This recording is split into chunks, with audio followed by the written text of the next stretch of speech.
Grandma says get me out of here. My 5-year-old daughter raised her voice while touching the wall when we visited my brother's new house. Don't talk nonsense. Hearing this, my brother started yelling at my child. But I could not let my daughter's words go unheard. Because this child had a mysterious power. And with her decisive words, my brother and his wife began to tremble. At that time, we had no idea that we would be involved in such a terrible thing. My name is Nancy and I married my husband Mark, who is the same age as me, when I was 27. We had a baby 2 years later and we were very happy. However, when our daughter Erica was 4 years old, Mark got a new job and we had to move to a state far away from where we were used to living. I had one concern.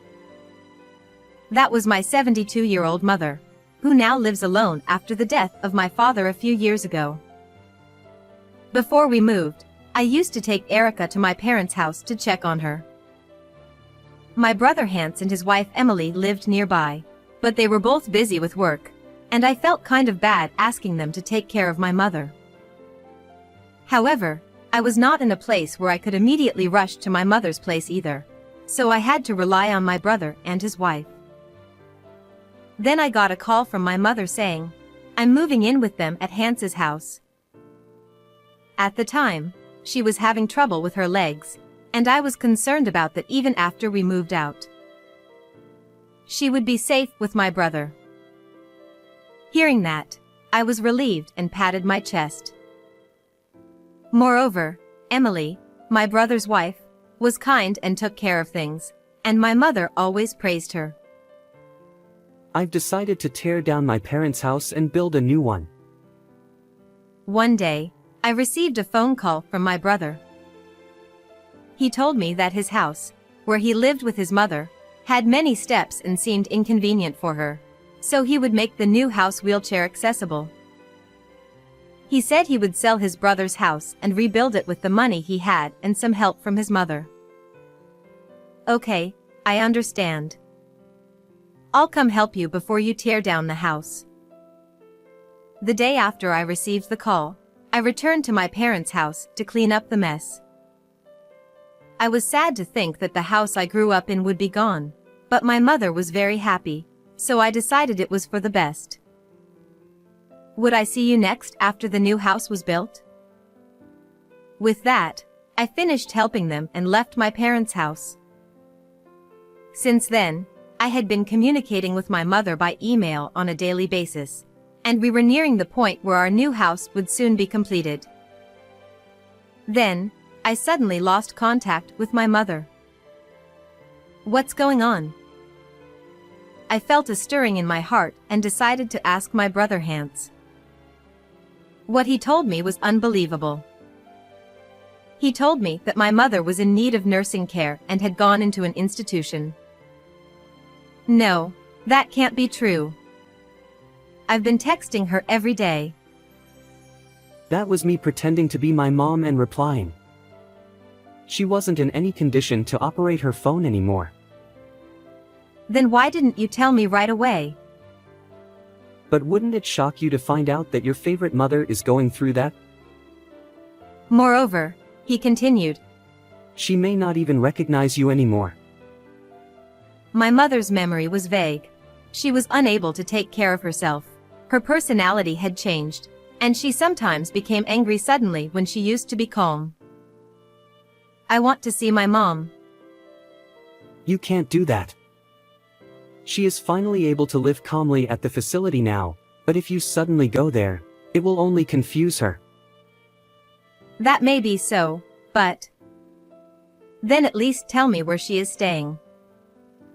The staff in charge has asked me not to visit her for the time being. I'll be sure to contact you when things settle down. He hung up on me without even telling me the name of the facility.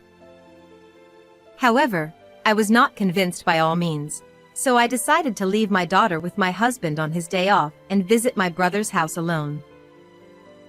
My brother had just gone out, and when I rang the doorbell, his wife, Emily, answered. When she saw me, she sighed loudly. You heard from Hans, right? Even we are heartbroken that we had to put your mother in a facility. I couldn't say anything more as I looked at Emily, who said this with a downcast look on her face. I know my brother and his wife must be having a hard time as well. However, just as I was about to give up and leave, a sight caught my eye. What? Why? To my surprise, I found my mother's belongings piled up in a corner of the yard. I rushed over to check it out and found that even her cherished presents and mementos from my late father had been put together in a garbage bag. It was as if my mom was nowhere to be found. I felt sad and hurt. Why is this here? I returned to my brother's house again with my mother's belongings and questioned Emily. We have to clean up this house and we can't take all of it to the facility.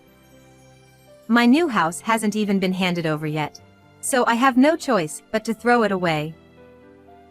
But that doesn't mean we have to. I understood that she had a point, but I had not yet met my mother, and I still could not accept the reality and could not forgive her. I will take care of these belongings until your mom gets better. Yes. You can do whatever you want with it. Emily shushed me and closed the front door behind her. I sighed as I drove home, her cold attitude, my disappointment, and many other thoughts running through my mind. You'll have to call me with more details about your mom from now on. When I got home, I sent one message to my brother. There was no reply, but from time to time, Hans would send me an email titled, "How Mom is Doing at the Facility." As usual, I could not see her and only heard from the person in charge, but I still felt a little lighter just to hear that she was doing well. I could feel that my brother also cared about me, and I realized how much I appreciated my siblings. A little later, Hans informed us that he had finished moving into his new house, and we decided to go to the housewarming celebration with our family of 3. The exterior of the house looked like a mansion itself, and the inside was very stylish and really nice. However, there are steps, and it doesn't look like a house that was built with my mother in mind. I was having these doubts as I was being guided around the house. Grandma says let me out of here. Erica, my 5-year-old daughter, suddenly said this while touching the wall. What? Hey! You're talking nonsense. My brother yelled at my daughter, interrupting my astonishment, and Emily glared at her as well. But what she's saying is... Shut up. Hans didn't want to listen to me, but in fact, my daughter has had strange powers for some time. She seemed to be able to get a sense of what it was like to be near someone in trouble or in need of help. However, this was not always to everyone, but was demonstrated only to those who were fond of Erica. Once, when a friend of mine who adored my daughter was found to be ill. She had not told my daughter about it, but the moment Erica held her hand, Your disease will definitely be cured. You will be fine. she told my friend. And just as she said, my friend overcame the disease that was said to be difficult to cure completely. Even after this, my daughter was quick to see through my silly worries. Because of this, we believed in Erica's magical power.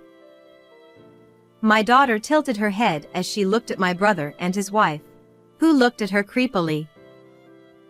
She says it's so tight in here, Uncle Hans. Hurry up and get Grandma out. Oh, no. What the hell is wrong with you, you little brat? My brother looked at Emily and started shaking. You look strange. What the hell is going on? Perhaps noticing my stare, Hans followed us out the front door, saying, I've remembered something urgent and I need you to leave. After the door was silently closed, We had no choice but to return home. But I was still concerned that something was wrong with them. When I arrived home, the first thing I did was to check something. I was surprised to find out that my brother and his wife were, well, not quite what I expected. I knew that my brother and his wife had been. Then I made a phone call with my hands trembling with anger and began to prepare for sanctions. 3 days later, I left my daughter with my husband and visited my brother and sister-in-law alone at their new house. When I rang the intercom, Hans said, "You can't bother me by coming without informing me." He answered the door, yelling at me. "Can I ask you to leave? We are busy too." My brother's wife also seemed not to be pleased with my visit and wouldn't let me in. Well, of course, that was to be expected, and it was more convenient for me to be outside, so there was no problem. "I want to see my mom, so I need you to tell me where she is," I told him in a serious tone, looking at them both. Then my brother snickered and approached me with a serious face.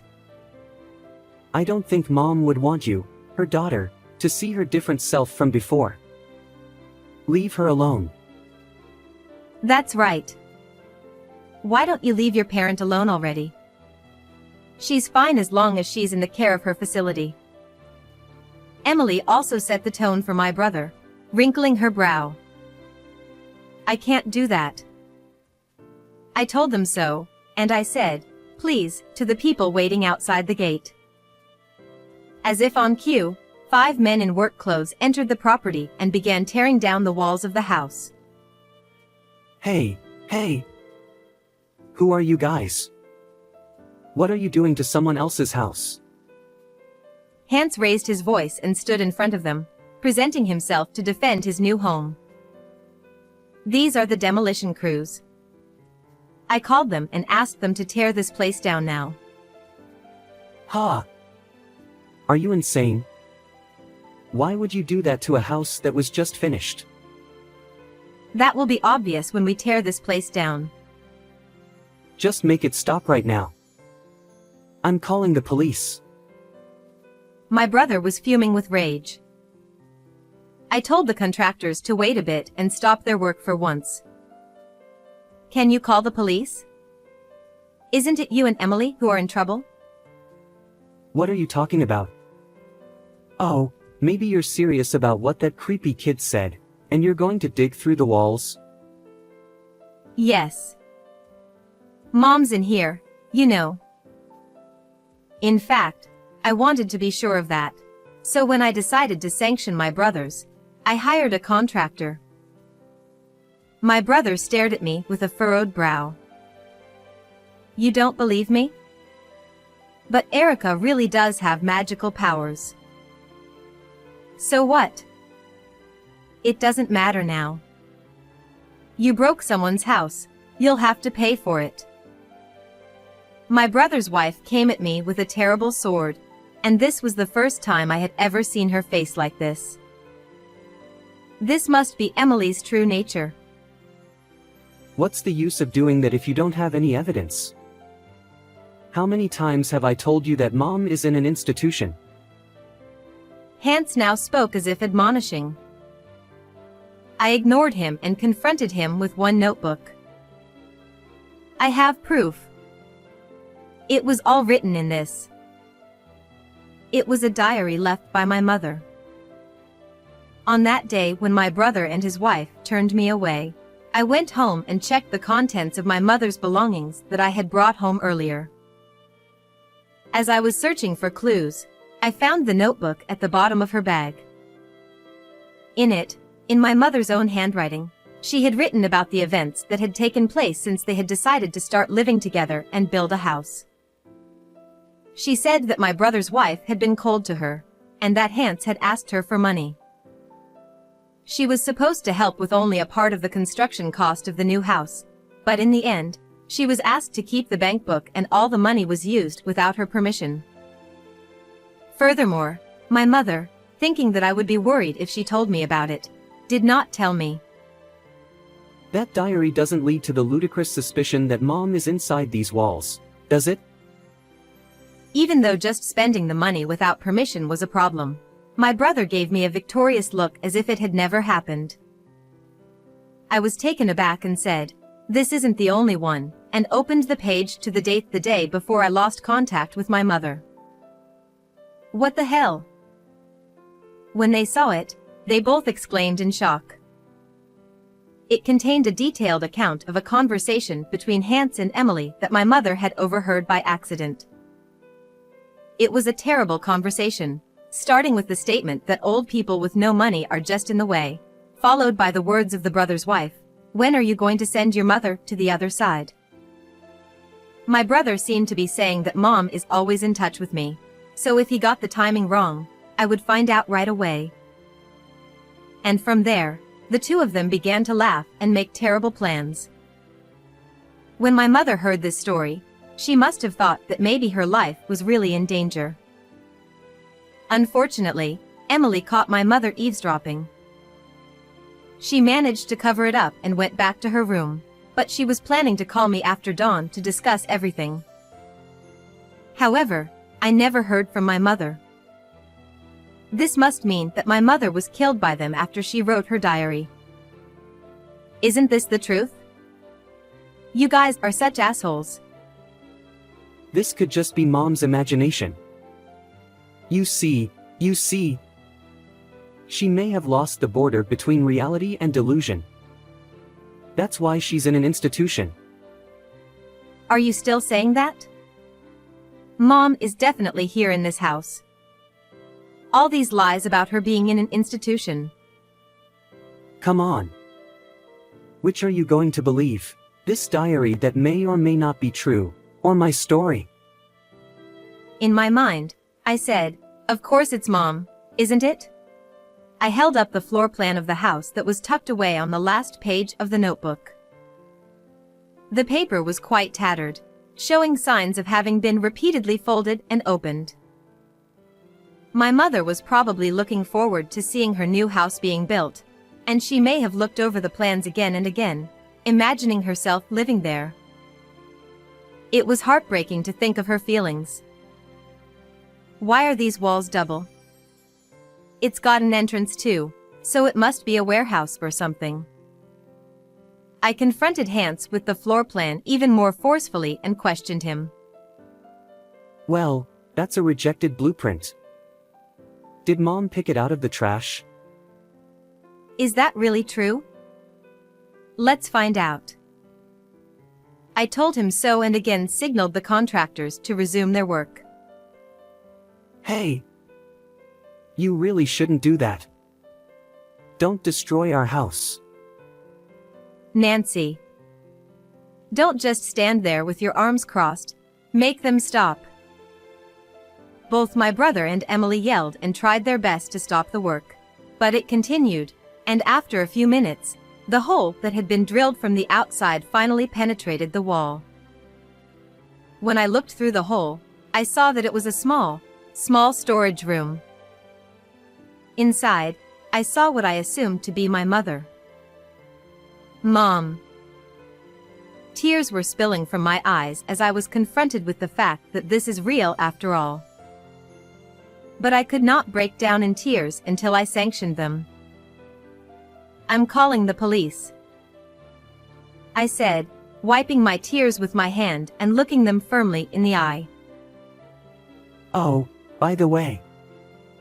They made a big deal about her being gone from the facility. Hey, Emily, isn't that right? Oh. Yeah. I know it's all a blur, but maybe she remembered where the house was and came back and got in and couldn't get out. That could be it. This is an accident. It's the facility's fault. They soberly say, "Mom," and cover their faces with their hands. I looked coldly at their monkey business, not wanting to admit it. "The police will come and check it out. You'll see." I pulled my cell phone out of my bag and was about to call the police when my brother grabbed my arm firmly. Nancy, stop. I'll tell you everything honestly. My brother became serious and seemed to be trying to convince me. Then tell me why you did this. It's... Hans began to pontificate. In fact, my brother and his wife were in debt, and it seemed from the beginning that they were looking for my mother's money to live with them. They were receiving $200 to $300 per month in exchange for taking care of her, but they were still barely able to repay the debt. Next, he asked for a large sum of money from my mother, which he used to pay off the debt. At that time, he saw a substantial amount of money in her bank book. The money had been saved without spending our father's inheritance, which had died a few years earlier. Once the debt was paid off, my brother and his wife now wanted a new house. They must have told their mother that they would take care of her in a wheelchair-accessible house. In reality, however, the house had no consideration for my mother, who has a limp, and there were steps to climb. So they took her bank book and spent it all. Once the house is built, let's face it, old folk who need care are just in the way, right? They had spent all their money, and of course they couldn't afford to put her in a facility. Moreover, when he heard that they were planning such a thing, he had no choice but to kill her. The fact that her memory had become fuzzy and that she had entered the facility were also lies so that I would not get suspicious. If I dumped her somewhere and she was found, it would be a big deal. That's why I hid her inside this wall. At first my brother was whispering, but then his voice grew louder and he became somewhat confident. But that doesn't mean. Because it's dark under the lamp, you know. I thought no one would find her here. Hans smirks and says outrageous things without hesitation. I could only sigh at the thought that this was my own brother. I told you everything honestly, so don't call the police. That can't be right. You all need to keep quiet about this. I'll pay you if I have to. Seeing my brother, who even started to pout at the demolition contractors, they too were dismayed. How much more pathetic would he look? Where do you think we can find that kind of money? Oh, I'll make the money even if I have to sell this house. Just don't tell the police. My brother looked me in the eye and cried. I don't think you can sell it because it will be treated as an accidental property. I mumbled, and his face turned blue and he looked hopeless. Then my brother's wife ran up to Hans and grabbed him by the chest. What are we going to do? We're going to get caught by the police if we don't do something. It was your fault in the first place. Don't blame me for everything. So you should have just dumped it in the mountains. The two of them started arguing. Hey! I tried to stop them, but my brother and his wife didn't seem to hear my voice. I had no choice but to watch them quietly for a while. Then they noticed my gaze and approached me vigorously. Hey, Nancy, listen to me. I was actually against your mother moving in with us for money from the very beginning, right? Oh, I see. I didn't do anything wrong. So just help me. It's all Hans's fault. Emily said this, and while evading responsibility, she grabbed my arm and said, "Please." She was begging me over and over again. My brother also blamed others, saying, "It's all her fault." They kept blaming each other. Please stop it. You should live your lives regretting what you have done. Spend the rest of your life making amends. I pushed them away, and my brother and his wife collapsed to their knees on the spot. At that moment, a police car called by the deconstruction contractor arrived and the two of them were dragged away. Hans and Emily were subsequently arrested. It still seemed certain that it was my mother who was inside the wall. The police thought that she must have been killed around the time I lost contact with her, given the state of her body. My brother and his wife also confessed and the case was closed. They both have a long life in prison ahead of them. Meanwhile, we were able to hold a funeral for my mother and say goodbye to her well. I hope we were able to make up for her loss a little. When I looked up at the blue sky, I felt like my mother was smiling at me. What did you think of this story? Please subscribe to our channel. See you in the next video.